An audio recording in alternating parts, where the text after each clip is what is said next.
Welcome to another episode of the Boss Experience podcast. My name is Michele Davis, and I'm your host. Why would anyone want to be a coach or a consultant? And so that is what I am discussing in this episode. I want to share a little bit about my own coaching journey and how I landed on coaching. And then I'll talk a moment about the benefits of coaching and why coaching is a profitable business model. So when I first started off in coaching, I was kind of navigating my life. I had just left a job at, maybe not just left, but within 2 years of leaving a job where I had been for 7 years, I found myself relocating. I found myself divorced, and which led to my relocation and really trying to land in another nonprofit organization. That was my background, nonprofit work. And I was trying to land somewhere where I could retire or at least work a couple of years until I got acclimated again to, where I was from, which is New York. One thing I did realize, because at this point I was over 40, is the older I got, the younger my supervisors were, basically. And they valued me being compliant over me offering ideas or over me having vision for departments that I was basically running. And there's nothing more deflating than for you to have the title of a manager and not be in full control over, the policies or in full control over, your work essentially. And so that was disheartening for me. And that's kind of what led to me actually seeking out entrepreneurship in the first place. And so that's essentially how I ended up in social media land, trying to find, this business idea that was going to help me escape essentially replace my 9 to 5 income. But what I found was there are a lot of people online, whether you want to call them gurus, influencers, or just people that have been around on social media for quite some time. And they're telling you about all the different things you can do and how you can launch this profitable business. But the key thing I found, after a lot of experience launching some rather random business ideas, I had shiny object syndrome because I was new to the online world and I never really looked at what I was good at. I instantly thought that my expertise had no value. And so I decided I was going to look for my business idea, and it was going to be somewhere out there in the online world, on YouTube, on Instagram, or even on Facebook. And that was going to be how I escaped the 9 to 5 world. Didn't work out that way, simply because a lot of the ideas that were being thrown around out there really didn't fit my skill set. It wasn't things that I particularly found interest in. And it led to me really kind of hopping around because I was so overwhelmed with the different ideas I heard about. What I would do is I would hear one idea, I would start it, it would flop. I wouldn't make any money or made very little money doing it.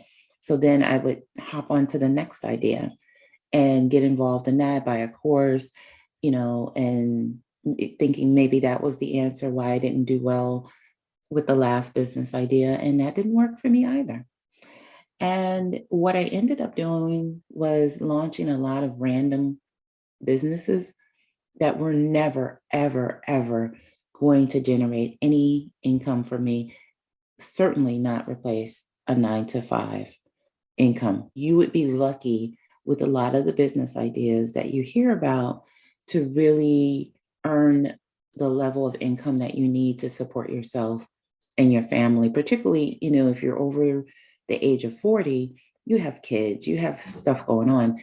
So you can't be running around, start launching these random business ideas like I did, right? So when I discovered coaching, one of the toughest things or the thing I struggle with the most is understanding and coming to terms with the fact that I was the expert. I didn't need external validation for what I already knew or experiences I already had or any accomplishments that I had that could bring someone else results. I already had those things. Those things were within me.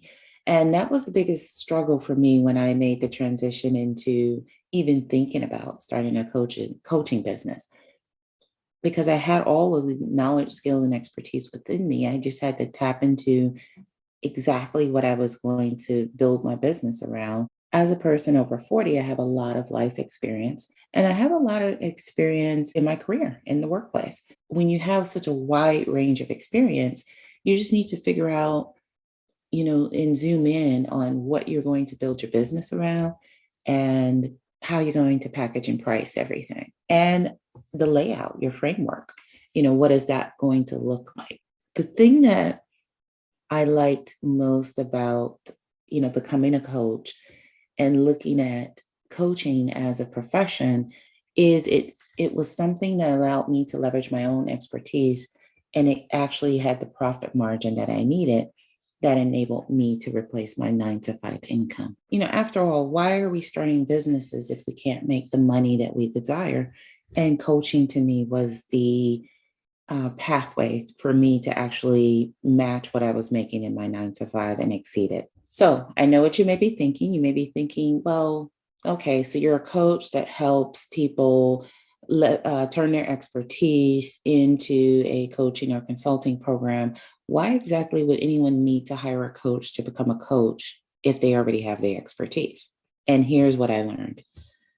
Just because I knew something and it was in my head doesn't mean that I knew everything there was to build a profitable coaching business or build a foundation to have a long term sustainable business. And here's what I mean. There's Michele that had no coach in the beginning when I started my coaching business.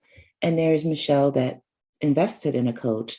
The difference is once I invested in a coach, I was able to accelerate my progress. And instead of like fumbling around trying to figure things out using the free information I learned online, I also had extra eyes on what I was doing. When you think about leadership, as an example, there's so many things you can talk about regarding leadership. And what I needed was an objective way to make sure that I was laying out my coaching program in a way that allowed other people to get results from what I was educating them about. Because if people don't get results, then they're not going, it's going to be hard for you to stay in business. So you have to be able to deliver results. And so once I had a coach, I was able to, lay out my process in a way that made sense because I wanted an effective coaching program. So I needed to have, my coaching pillars. What was I teaching or educating people about or helping people do? And what does that look like? And so if you do that on your own, it's kind of hard to have that objective view because you're very, this is a very personal situation for you. It's your business, it's your expertise, and you have no one that can tell you, that's telling you, maybe you should think of things this way, or maybe you should think of things that way. And so having a coach gave me that objective point of view. The other thing I needed to keep in mind is that I really didn't come from a marketing or sales background. I came from a nonprofit background. Even if I had come from corporate, unless I was already doing marketing and sales in my profession, I'm coming in with limited knowledge. Having a coach allowed me to understand my role because in addition to being a coach, an entrepreneur, I'm also a marketer. And so I had to understand the marketing world if I was going to be a successful, profitable coach. And I also had to understand the sales and it's marketing and sales is two different things. And it's not that I didn't know a lot of these things. I never thought about it. It wasn't a part of who I was. It wasn't what I did in my career. So I didn't understand marketing and I didn't understand sales. And so having a coach helped me put that all together. The other thing is having a coach enabled me to have accountability for what I was doing. Because if you're still working your 9 to 5 and you're trying to build a business, it's very easy, for life to catch up to you and you'll spend less and less time building this business over time if you have no one making you accountable. There's nothing that's going to hold you more accountable than actually investing in yourself and investing in your growth. Because when you pay money for something, you're going to make sure that you're doing everything it takes to make sure you're getting the most out of what you paid for. And the other thing is a coach, will check in with you. There's things that, they're going to work with you on. They're going to make sure you're still in the loop, and they're not going to let you fall by the wayside, at least not a good coach. So that's it in a nutshell. Coaching for me was a way for me to actually earn enough income to replace a 9 to 5. It was a way for me to leverage my own expertise instead of wasting my time learning something new that I didn't need, things that I was learning, things I didn't even enjoy doing, all based on the thought I thought it would be profitable. So coaching allowed me to earn the money that I desired. Coaching allowed me to leverage my own expertise.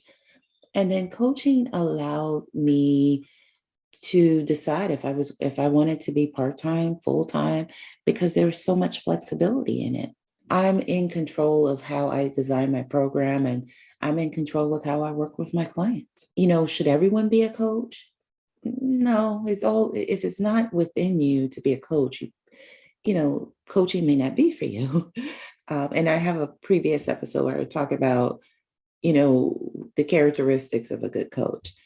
You have to like people. You have to, enjoy working with people, because coaching very much is a people-oriented business. Consulting is the same thing as a people-oriented business. You have to be effective, regardless of whether you become a coach or a consultant. The other thing I liked about coaching and consulting is it's scalable. What ends up happening, not just even in the online world, but also with solopreneurs in general, is they end up being the sole expert at what they're doing. And so when you're the sole expert, whether you're an accountant or, some other business where you're the only expert in that within your business, you can't scale.